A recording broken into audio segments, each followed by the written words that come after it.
It was a quiet September night in Kansas City, Missouri. The streets were almost empty, the kind of silence that makes every sound feel louder than it should. Streetlights painted the sidewalks in a tired orange glow. Inside a small congressional office, papers sat neatly on desks, waiting for another routine morning. But outside, something was about to change forever. Eric King walked with purpose through the still air, clutching 2 glass bottles filled with gasoline. He wasn't a gang member or a hardened criminal. He wasn't chasing money or revenge. He was a 28-year-old anarchist, a poet, and a protester who had watched the streets of Ferguson erupt in anger after the killing of Michael Brown. He had seen the tear gas, the armored police, the headlines, and he believed the system itself was on trial. That night, his emotions took shape in fire. Eric hurled those bottles toward the congressional office window. Flames licked at the edges of the glass, a short-lived blaze that burned more as a message than a crime. No one was hurt. The fire died out quickly, but to the federal government, it was an act of war. Within days, agents had him surrounded. Surveillance footage, fingerprints, and witnesses placed him at the scene. When they arrested him, he didn't fight back. He reportedly smiled, calm, almost resigned. For Eric, it was never about escaping. It was about being heard. In the weeks that followed, the headlines were blunt. Missouri man charged for firebombing government office. To prosecutors, it was more than vandalism. It was terrorism. To Eric, it was a statement of defiance against state violence.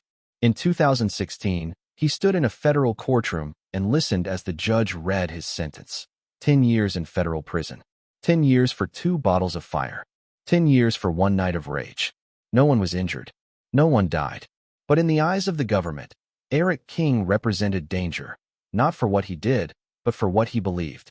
As the gavel struck, the courtroom fell into stillness. His wife, Rochelle, stood in the back, tears in her eyes. Eric turned his head one last time toward her before the marshals led him away. He whispered to a supporter beside him, "They can cage me, but they'll never cage my voice." From that day, his journey would carry him through the darkest corners of the U.S. federal prison system, a system that doesn't just confine the body, but tests the limits of the human mind. At first, he believed prison would be temporary, a place to endure, to survive, and eventually leave behind. But Eric would soon learn that for someone like him, a man with ideas the state wanted to silence, prison could become something else entirely. His path would take him to places most Americans will never see. Locked corridors, windowless cells, and a silence so deep it hums inside your skull. From county jail to high-security penitentiaries, and finally to the notorious fortress in the mountains of Colorado, ADX Florence. A place the Bureau of Prisons calls the clean version of hell. It was there that Eric King's true punishment would begin, and his real story would be written. This was only the beginning. The crime had been committed. The sentence had been given. But the fight for survival, the kind that tests your soul, was still ahead. In the next chapter, Eric enters the federal system and learns what it really means to disappear. The clang of steel was the first sound Eric King heard as he entered federal custody. It was the sound that would follow him for nearly a decade. From the moment he stepped into the system, he wasn't just another inmate. He was labeled different. His file carried red flags: anarchist, anti-government, domestic extremist. Those words would shadow him through every facility, shaping how guards saw him and how other prisoners treated him. At first, they sent him to a private federal facility, one of the country's many for-profit prisons. Eric quickly learned that inside, survival wasn't about strength. It was about identity. Race, loyalty, silence. These were the currencies of prison life. He didn't fit any of them. Eric wasn't interested in aligning with gangs or racial groups. He read philosophy, wrote poetry, and talked about politics. That alone made him a target. In prison, standing alone is the same as standing out. He once described those early months as learning to breathe differently. Every move, every word, had consequences. If you refused to conform, someone, inmate or officer, would remind you that this world has rules, and those rules are enforced with fists, isolation, or worse. Fights broke out. Eric was often the center of them. Sometimes because he spoke up. Sometimes because he wouldn't play along. Guards noticed. They didn't like it. He'd later recall how staff would search his cell more often than others, confiscate his letters, and mock his beliefs.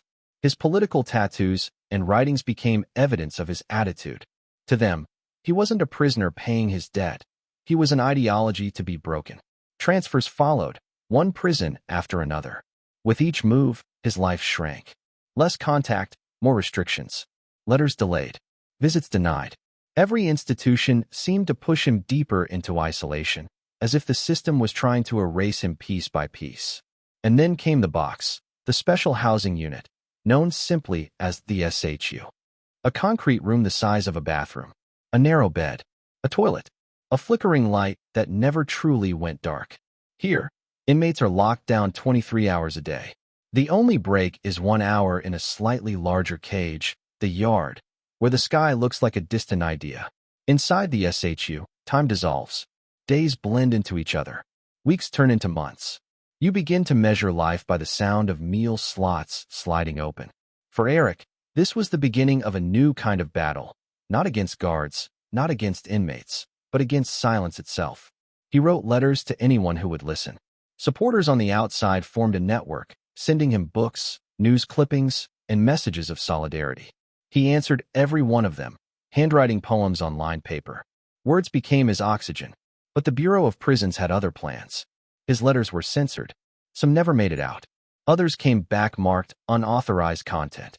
Each one a reminder that his voice, the very thing he swore they'd never cage, was under siege. As months turned to years, Eric's name became whispered among prisoners. That's the activist. Some admired his courage. Others kept their distance. But guards, they saw a threat. And in the world of federal prisons, threats are not tolerated. So, they did what the system does best. They isolated him further. A transfer order came down. Eric was moved again, this time to a higher security facility. And with every step deeper into the system, the walls grew thicker, the lights harsher, and the silence more complete. He was about to enter the place no prisoner wants to end up. The end of the line. The fortress built for America's most dangerous and most forgotten men. ADX Florence. In the next chapter, Eric arrives at the prison they call the Alcatraz of the Rockies. A place designed not just to hold men, but to erase them. This is where his real punishment begins. The drive to Florence, Colorado, is long and quiet. The desert stretches endlessly, dry and golden under a thin sky. There's nothing around for miles, just dust, fences, and mountains that never seem to move. For most people, Florence looks like a postcard of peace. But at the heart of this desert lies a fortress, a concrete labyrinth that swallows men whole. The United States Penitentiary Administrative Maximum Facility, ADX Florence. For Eric King, this was the end of the line. The place where the government sends those it never wants to hear from again. When the transport van stopped and the doors swung open, the air was thinner, sharper. Guards in black uniforms stood waiting, expressionless. Their movements were mechanical, rehearsed from years of processing the worst of the worst. They spoke in short commands. Face the wall. Hands behind your back. Don't move. The intake process was clinical. No yelling, no chaos, just cold precision. They scanned his body, cataloged his tattoos, stripped him, searched him, and handed him a jumpsuit the color of faded orange. His personal items were boxed and tagged. Then, without ceremony, he was escorted down a corridor that seemed to stretch forever. The sound of his own footsteps echoed back at him. Cameras watched from every corner. Each door he passed locked automatically behind him. By the time they reached his cell, it felt like the walls themselves were closing in. Eric was now inside the most secure prison in America, where isolation isn't just policy, it's design. His cell measured about 7 by 12 feet, smaller than an average walk-in closet. Concrete walls, a solid steel door, a narrow slit of a window angled toward the sky. You could see light, but not the horizon. The toilet, sink, and bed were all made of stainless steel. No privacy, no softness, no sound but your own breathing. For 23 hours a day, this was his world. For 1 hour, and only one, he was allowed out into a slightly larger cage outside, known as the dog run. Even there, he could see only a strip of sky, framed by razor wire. The first week, Eric tried to keep track of time. He marked the days on a scrap of paper, noted when meals came, when lights dimmed. But soon, time began to lose meaning. The sameness of it all, the white noise hum, The flicker of fluorescent lights, the metallic echo of doors, became a loop that played endlessly in his head. You learn quickly that ADX doesn't punish with violence. It punishes with silence. The prison is built for total control. Every movement is automated. Meals are slid through a narrow slot. Conversations are rare, and when they happen, they echo faintly through the air vents, distorted and ghost-like. Some inmates yell just to hear another human voice, even if it's through concrete. For most men here, human contact fades into memory. Eric's writings describe how he learned to talk to the walls, not out of madness, but survival. He would write poetry in his mind, reciting it over and over until he could commit it to paper later. Words were his rebellion, his form of resistance against a system designed to erase thought. He once wrote, "If you stare long enough at concrete, it starts to breathe. It exhales the ghosts of everyone who's been here before." But not all days were poetic. Some were pure torment. The lights never truly went dark. Guards conducted random checks at all hours. Sleep was fragmented, broken into shallow bursts. The meals, tasteless and repetitive, became part of the routine that defined the day. Monday's tray looked like Wednesday's. Sunday felt no different from Tuesday. When mail came, it was heavily censored. Letters from his wife or supporters on the outside were sometimes delayed for weeks, sometimes withheld entirely. Every word he wrote was screened. Every page he received was inspected. Once, a guard told him flatly, "You'll leave this place one of two ways, dead or broken." Eric never forgot that line. But instead of breaking, he began to observe. He listened through the vents, the lifelines of ADX, where prisoners would send coded messages through the pipes. Stories, jokes, sometimes cries for help. Through that invisible network, men built a fragile form of community. He learned about the others around him. Some had been there for decades: bombers, cartel leaders, spies, killers. Others, like him, were there for defiance, not violence. But inside ADX, the difference didn't matter. Everyone was treated the same, as a threat too dangerous to exist in society or even in other prisons. Eric realized something chilling. The system wasn't just punishing individuals. It was experimenting on the human mind. Solitary confinement at this level changes you. Psychologists have compared it to sensory deprivation, a slow unraveling of identity. Inmates have been known to scream for hours, bang their heads against walls, or beg for voices to answer them. Some harm themselves just to feel alive. Others go silent, disappearing into a kind of living death. Eric refused to let that happen. He began writing again, not just letters, but reflections, pages and pages of thoughts, poems, and essays smuggled through the mail with the help of outside supporters. He wrote about what it felt like to lose track of your own reflection, about how time bends when you can't see the sun, about how isolation doesn't just cage your body, it cages your soul. He wasn't allowed books freely, but supporters sent them carefully. Political philosophy, poetry, psychology, anything to keep his mind moving. He started to meditate, to exercise in the tiny space of his cell, push-ups, pacing, breathing exercises. Small acts that reminded him he still had control over something. For Eric, resistance became quiet, but it was still resistance. And yet, the toll was undeniable. He would later say that ADX leaves a scar you can't see. There were moments when he questioned if anyone on the outside even remembered him. When letters stopped coming, he feared his supporters had given up. He once described the silence as being buried alive with your eyes open. But somehow he endured. Not through rage, through purpose. He began to imagine his release, to dream of sunlight, to write about freedom as if it were an inevitable truth. Those dreams became his roadmap through despair. Occasionally, guards would mention the outside world, in passing, like a taunt. "The world's moved on," one said. "You'll come out to nothing." But Eric didn't believe that. Deep down, he held on to the idea that people were still fighting for him. And they were. Outside, activists and supporters continued to campaign for his release, calling attention to the cruelty of long-term solitary confinement. His letters became proof, evidence of what ADX does to the human mind, and of one man's refusal to disappear. Over time, even the Bureau of Prisons couldn't justify keeping him there. His infractions lessened. His mental evaluation stabilized. After years inside the most restrictive unit in America, a transfer was finally approved. When that day came, Eric packed what little he had: a few letters, notebooks, a handful of drawings. The guards cuffed him again, escorted him through the same long corridor, and placed him on a bus heading out of Florence. The door closed behind him with the same mechanical sound that had marked his arrival years earlier. But this time, the sound meant something different. It wasn't the sound of being trapped. It was the sound of leaving hell. For years, Eric King lived inside America's deepest isolation, a place designed to erase identity, silence thought, and crush hope. But somehow, through poetry and defiance, he found a way to survive.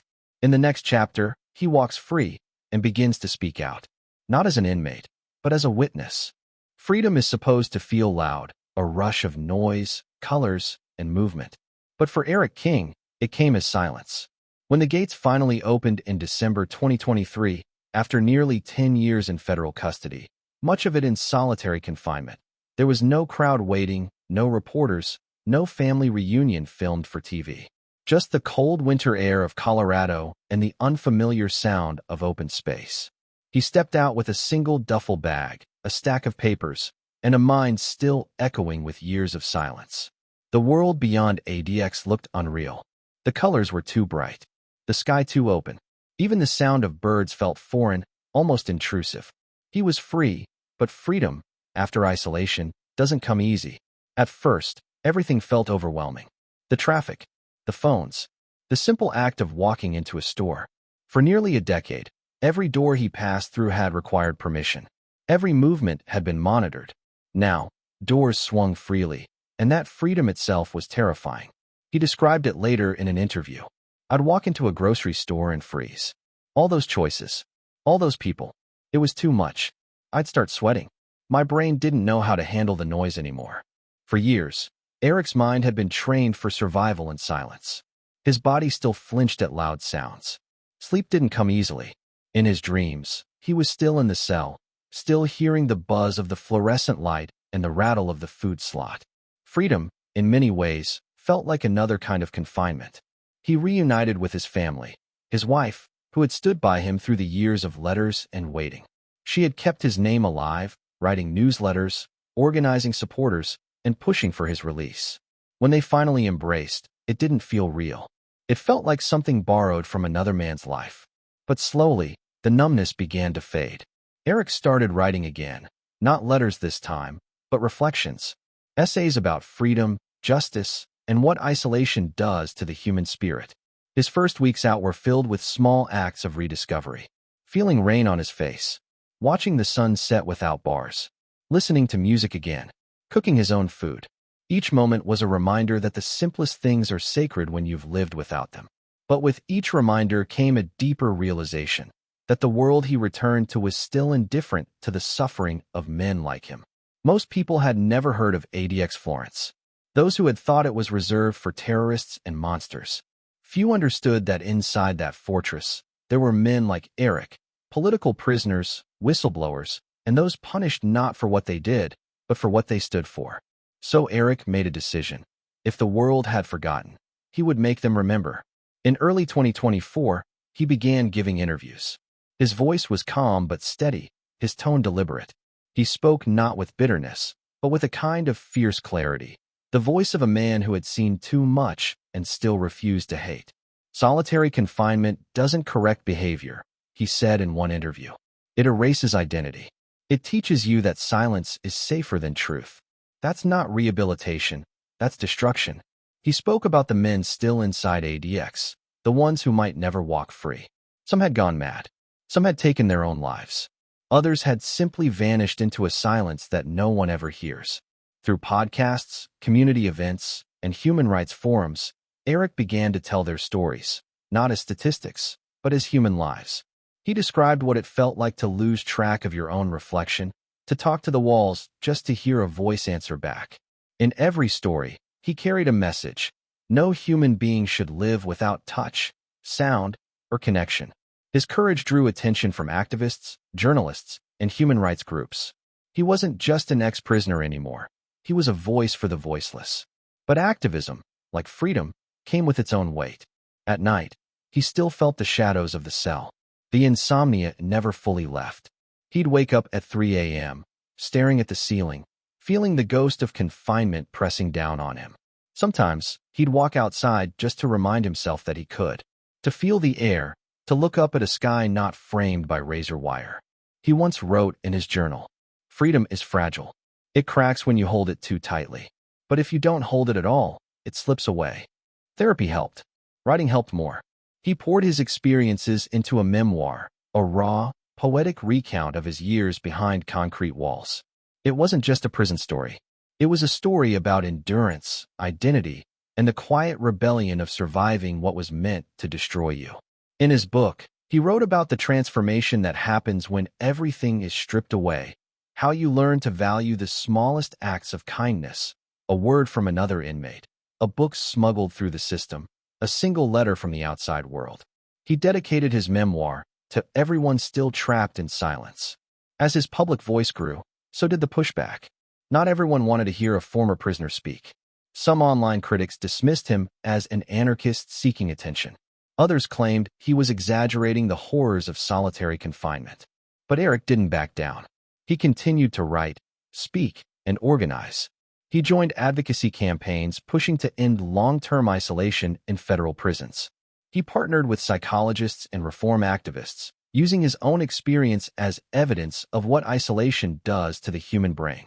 "You can't destroy a person and then expect them to rejoin society whole," he told one interviewer. "If America believes in second chances, then it has to stop burying people alive first." Those words echoed far beyond his personal story. They became part of a growing conversation about prison reform in the United States, about the line between punishment and cruelty. Despite the trauma, Eric never described himself as broken. He called himself transformed. He said ADX taught him what power really means, not control or violence, but endurance, the ability to hold on to your humanity when the system tries to take it. He spent time volunteering with former inmates, helping them transition back into life outside. He encouraged art, writing, and self-expression as tools of healing. His poetry readings became intimate, emotional gatherings. He would stand before small crowds, reading verses written in a cell no bigger than a closet. His voice would tremble at times, but his message always landed. You don't come back from a place like ADX as the same person. But if you can turn pain into purpose, that's real freedom. As months passed, Eric's work began to draw media coverage. Documentaries, podcasts, and independent journalists wanted to tell his story. He didn't glamorize his suffering. He humanized it. He spoke about the other side of punishment, the forgotten aftermath, where men walk free but still carry invisible scars. Freedom isn't walking out of a cell. It's learning to live without walls, even the ones inside your mind. After nearly a decade in federal custody, Eric King's time inside finally came to an end in December 2023. His release wasn't met with celebration, cameras, or flashing lights. There was no hero's welcome waiting outside the gate. Just a quiet sky, cold air, and the slow realization that the world he once knew had kept moving while he stood still. He had spent years in isolation, years hearing only the sounds of guards' boots and steel doors. And now, the open world felt unreal. Too bright, too loud, too fast. The air tasted different. The colors of the sky seemed unfamiliar. For the first time in almost 10 years, he could feel wind on his face without being watched. Freedom felt both beautiful and terrifying. Eric was thinner now. His body bore the marks of confinement, but the deeper scars were invisible, the kind that years of solitude carve into the human mind. He'd learned to survive on words, his own poetry, letters from supporters, and small fragments of kindness that reached him even in the darkest corners of ADX Florence. Those words had kept him human when everything else tried to turn him into a number. Stepping outside, Eric didn't run. He didn't shout. He just stood still, breathing deeply, trying to remember what it meant to exist without permission. Every sound startled him. Every open space felt unsafe. But slowly, he began to rebuild his rhythm, one step at a time. In the months that followed, Eric began speaking publicly about his experience, not as a former inmate seeking pity, but as a man determined to expose the human cost of solitary confinement. He spoke of how isolation changes the way a person thinks, feels, and dreams. How the silence of ADX isn't just quiet, it's crushing. a silence that seeps into your bones until you forget the sound of your own voice. Eric's message wasn't one of revenge or hatred. He spoke instead about humanity, about the need to remember that even those who make mistakes still belong to the human race. He described prison not only as punishment, but as a mirror of what society chooses to ignore, the invisible suffering that happens behind concrete and steel. He started writing again, pouring out poems, essays, and letters that explored trauma, endurance, and hope. His words carried the weight of someone who had seen the worst parts of the system and still believed in the possibility of compassion. His upcoming memoir, inspired by those years in ADX, aims to show the world what it really means to live in complete isolation, to have every sense stripped down until you are left with only your thoughts. Freedom, for Eric, wasn't the end of his story. It was a new beginning, one that demanded courage of a different kind. Outside the walls, he had to learn how to live again, how to sleep without the sound of chains, how to walk without counting steps, how to trust the sound of his own heartbeat. But freedom also came with its ghosts. At night, he sometimes still felt the walls closing in. He still woke up expecting to see the cold gray of a cell.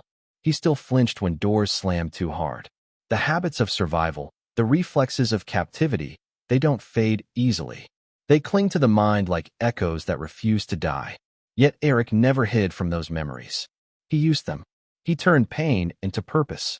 He reached out to others who had suffered in silence, using his story to fight for prison reform and the abolition of long-term solitary confinement.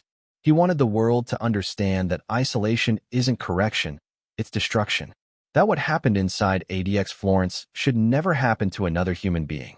He began working with human rights advocates, psychologists, and journalists, helping to shed light on the unseen cost of the U.S. prison system. His words carried credibility because they were not theory, they were lived truth. He knew the feel of a freezing concrete floor. He knew the ache of going years without a human touch. He knew what it meant to be forgotten. Eric's resilience became a symbol for many, a reminder that even within the harshest system, the human spirit can endure. His letters from prison, once smuggled out and shared by supporters, had already inspired hundreds. But now, free and unfiltered, his voice grew louder. He spoke in community centers, universities, and podcasts, always returning to the same core message, that justice without empathy is just another form of cruelty. He never claimed to be a hero. He never tried to erase his past. The fire that began his story still haunted him, a moment of rage that changed everything. But Eric believed in accountability, not annihilation. He had paid for his mistake. And now, he wanted to make sure that others who fell into the system would not be buried by it. For him, freedom wasn't about forgetting. It was about remembering every cold night, every unanswered letter, every friend lost to despair. Remembering, so the world would have no excuse to ignore what happens behind the walls of America's most secretive prison. As he continued to write and speak, Eric often reflected on the paradox of his journey. He had entered prison full of anger and left filled with clarity. The system that tried to silence him had, in a strange way, given him a voice stronger than ever. It had turned him into a witness, one who could speak not just for himself, but for the countless others still locked away in silence. He once said in an interview, "Prison didn't change who I was. It showed me who I had to become to survive." Those words define Eric King today, a man marked by struggle but not broken by it. A survivor of America's harshest prison, now using his freedom to expose the truth that walls can't hide. As his story spreads, it reminds us that justice is not measured only by punishment, but by how a society treats its most powerless. It forces us to ask difficult questions. How much suffering is too much? And who are we, if we can justify burying people alive in silence? Eric King's life is proof that resilience can bloom even in darkness. His voice, once muffled by concrete and chains, now echoes far beyond the walls of ADX Florence. It speaks for every soul still trapped in a cell with no window, for every human being forgotten by a system that rarely forgives. He may have walked out of prison gates, but a part of him will always remain in those halls, in the small, windowless cell where he learned the true meaning of endurance. Yet even there, he found something stronger than despair. He found purpose. And now, With every page he writes and every story he tells, Eric King turns that purpose into power, a power that no cell could ever contain. This is the story of Eric King, a man who faced the depths of America's most secure prison and lived to tell the world what it feels like to be buried alive and then reborn. His journey from isolation to freedom isn't just a story about one man. It's a mirror held up to a system that demands to be questioned. Because when one voice survives the silence, the world has no choice but to listen.